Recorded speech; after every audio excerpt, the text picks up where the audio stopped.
नमस्कार, live cities की 9 bulletin दिन भर बिहार में आपका स्वागत है। मैं हूं आपके साथ प्रीति झा।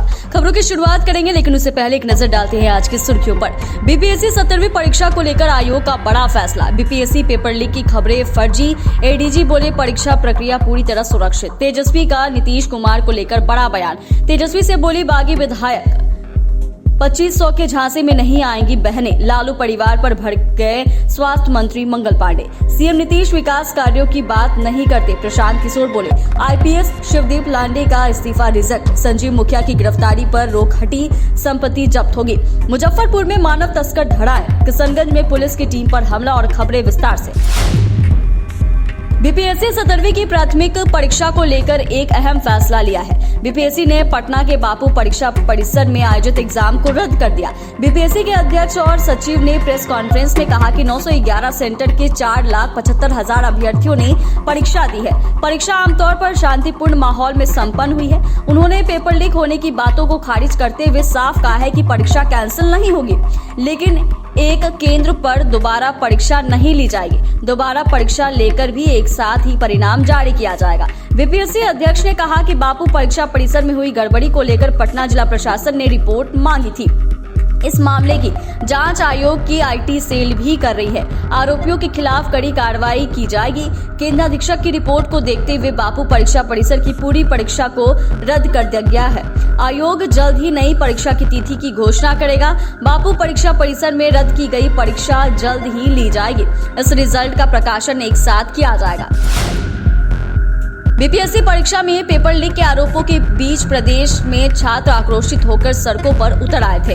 इन विवादों को लेकर ईओयू ने एक प्रेस कॉन्फ्रेंस कर स्थिति स्पष्ट की। पुलिस मुख्यालय के एडीजी कुंदन कृष्णन ने छात्रों को भरोसा दिलाया कि बीपीएससी परीक्षा में पेपर लीक की कोई घटना नहीं हुई है। डीआईजी मानवजीत सिंह ढिल्लों ने बताया कि वर्ष 2024 में एक नया कानून लाया गया है, जिसके तहत परीक्षा में गड़बड़ी करने वालों को 10 साल तक की सजा और 1 करोड़ रुपए का जुर्माना हो सकता है। साथ ही उनकी चल अचल संपत्ति जब्त की जाएगी।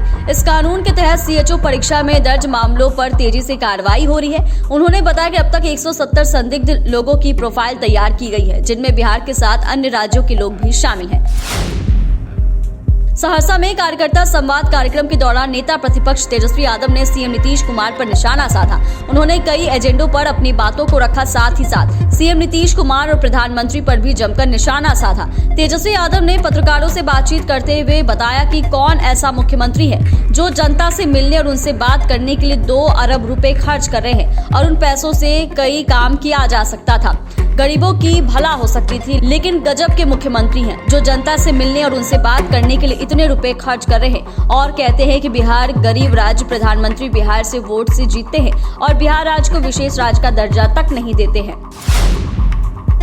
कैमूर जिले के मोहनिया में एक कार्यक्रम में पहुंची राजद के बागी विधायक संगीता कुमारी ने तेजस्वी यादव द्वारा 2500 महिलाओं को देने की घोषणा पर प्रतिक्रिया देते हुए कहा कि इस झांसे में हमारी मां, बहन, बेटियां नहीं फंसेंगी, क्योंकि उन्होंने पिछले लोकसभा चुनाव के दौरान खटाखट और फटाफट का नतीजा देखा था। अगर महिलाओं के सम्मान का उनको इतना ही ख्याल रहता है तो अपने ही घर में बहू को सम्मान देकर दिखाए होते।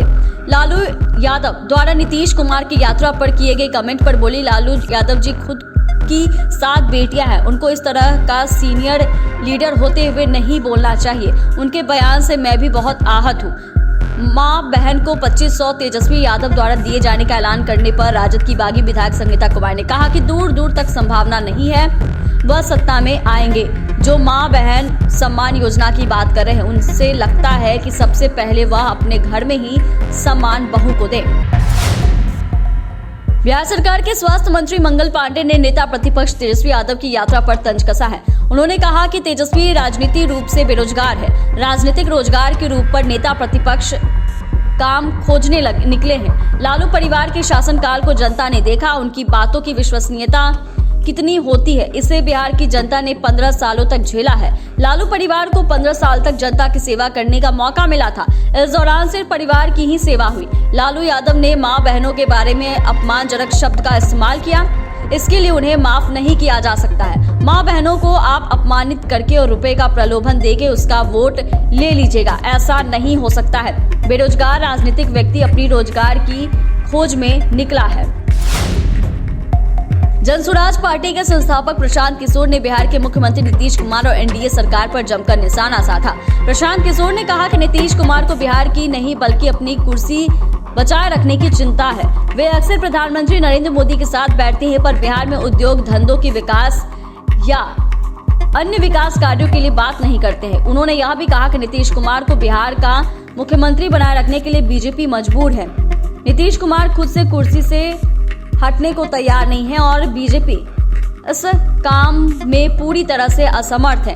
प्रशांत किशोर ने कहा कि बीजेपी का फोकस केंद्र सरकार है, इसीलिए नीतीश कुमार को कुर्सी पर बनाए रखना भाजपा की मजबूरी है। अगर भाजपा दिल्ली में अपनी सरकार बचाना चाहते हैं तो उसे नीतीश कुमार को कुर्सी पर बैठाए रखना होगा और जब तक नीतीश कुमार सीएम बनेंगे तब तक बीजेपी के हाथ से बिहार छूट जाना है। बिहार की जनता उनके कामकाज से नाखुश है और इसका परिणाम अगले चुनाव में साफ दिखाई देगा।